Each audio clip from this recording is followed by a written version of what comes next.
I'm Logan Crawford, and right now on Spotlight, we're speaking with Evelyn Harden about her very insightful book. It's a wealth builder if you follow the advice in this step-by-step guide. It is called Investment Properties, Building Wealth Through Investment in Multifamily Properties. It offers readers a first-hand account of venturing into the world of real estate investments. We are very happy to have this very talented author join us here today on Spotlight. We thank our team at Atticus Publishing for helping us put her in the spotlight today. And we ask viewers like you to support writers like her by subscribing to our channel, by purchasing this very important book. Evelyn, thanks so much for joining us here today on Spotlight. Thank you for having me, Logan. I am honored to be here. I love you. I've watched your work. I am a good fan. Well, I appreciate that. I'm a fan of yours as well, because I love this book. Warren Buffett says of all of the investments he's made during the course of his life, which, as we know, are astounding and many and very profitable, none have been more profitable than the purchase of his very first home. So wow, that's how important real estate is to a wealthy man like Warren Buffett, and to the average person. It's the economic engine. And if you can get past that first single family home and build a little empire or a big empire, you're on the way to creating real wealth, don't you think? I do. Yes, I do. Tell us a little bit about need a home. I'm sorry, go ahead. I didn't mean to talk over you. People always need a home. And that's the one thing we can count on. We always need shelter. So it is a great investment. Absolutely. Absolutely. People need a place to live. The population is exploding in the US, and 100 million new arrivals since I was growing up. So that's a lot of roofs that we need over people's homes. For the average person, how do they get into, what's the first step to getting a multifamily property? Well, I outlined it in my book. You do want to put together a little bit of a file, but really you want to call probably a loan officer first and a realtor, and ask them, what is going on. They will both help you. But I basically wrote in the book, what I found when I became a loan officer was that a lot of people were in the same state of mind that I was. We just don't even know what to do or what the underwriter wants to see and all this. It's kind of a overwhelming world. It was for me anyway. But I found that most people don't keep really good records. And so that's important, is to keep them, or at least have them at your fingertips where you can get them. And for multifamily, you can go up to 4 units, and you want to stick with an FHA or a VA loan because they have the lowest down payment. VA, of course, is free. And the FHA is 3.5% down. You're going to have some closing costs, although the seller can pay it depending on what the market's doing. And so basically the first thing you need to do is just decide if you want to do it. Yeah. My advice to young people looking to buy that first house always is buy a 2-family house. That way you're living for free or nearly free.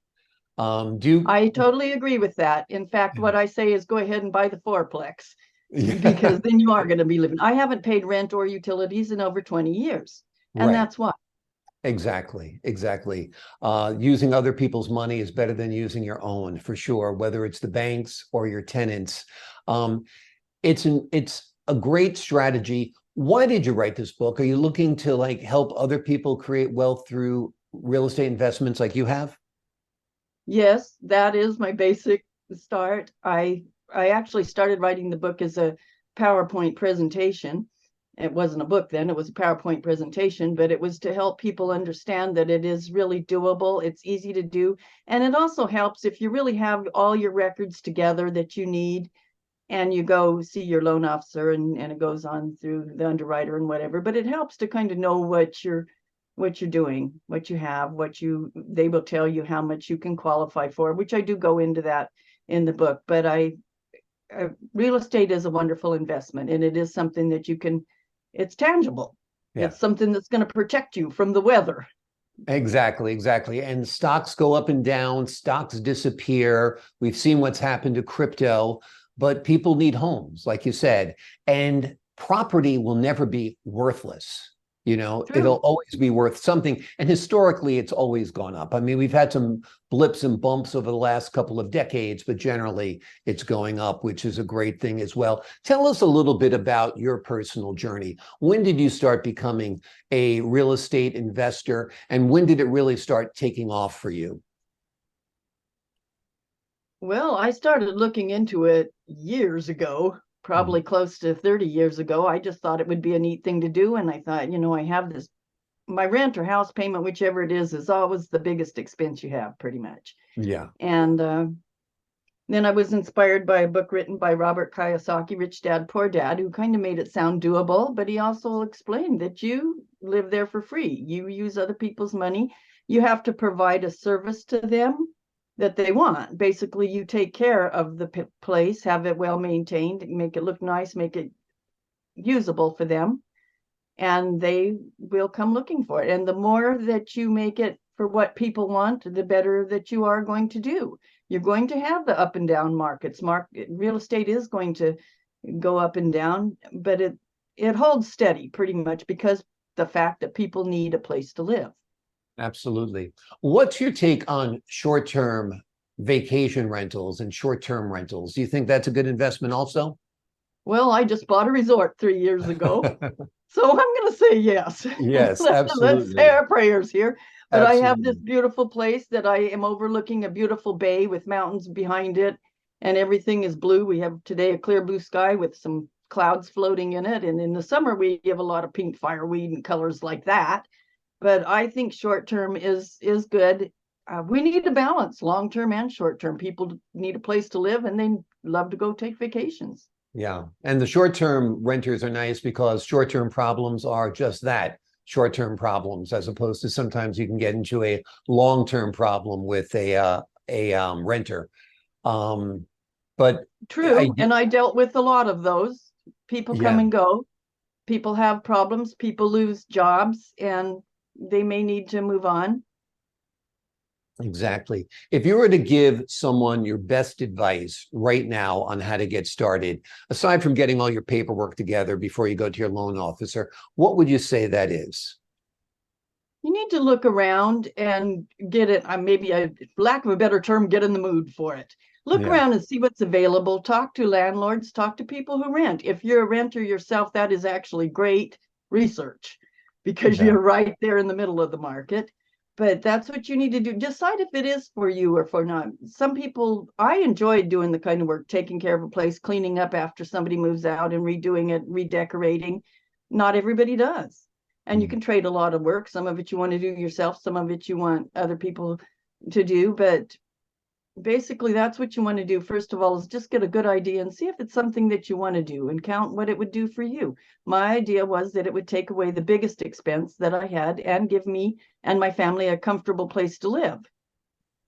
Exactly. A lot of people think of real estate investing as passive income. It can be as passive or non-passive as you want it to be. Like you said, you can put a little of blood, sweat, and tears into your properties by working on them yourselves. But everything you put into your property, you're going to get back. Every improvement you make is going to mean a higher rent. Is that true? That is true. Yes. It's So very, very true. I think that the more you put into it, whether you put in a new bathroom, if you put in a new kitchen, your rent is going to go up, and you're going to be getting that every month for years. So yes. it really is a terrific wealth builder, in my opinion. Well, the other thing you need to look at is, what is the economy controls what you charge for rent Mm. partially. The other thing, as I learned later after a lot of years of doing it, I started furnishing my apartments and renting a month to month instead of necessarily on a year-long lease. And the area that I was in and for, what I was doing there, that actually worked very good. And I was able to raise my rents quite a bit just by adding possessions, adding the bedding, the towels, things that people could just move into without having to bring a truckload of furniture. Yeah. And so that was a good difference. That works in some places and not for others, but you're going to find your niche. You're going to find what works for you. You will spend a few sleepless nights over the course of 20 years. It did happen to me. I don't know that it helped or not, but you need to change. You need to keep opening. You need to keep up with what's going on. Exactly. You have to know the market. You have to see what other people are charging for rent. You have to see the conditions of other properties. And like you said, start being innovative. Perhaps month-to-month leases in the state or county that you're living in are more desirable to the renters in that market than a long-term lease. Wonderful advice. This is a wonderful book. It is written by Evelyn Harden. It is called Investment Properties, Building Wealth Through Investment in Multifamily Properties. And it is indeed a true wealth builder. And the advice within the pages of this book is invaluable. Thank you so much for joining us here today on Spotlight, Evelyn. Thank you, Logan. Thank you very much. My pleasure. And to the folks at home, I'm Logan Crawford, thanking you for your time this time. Until next time on Spotlight.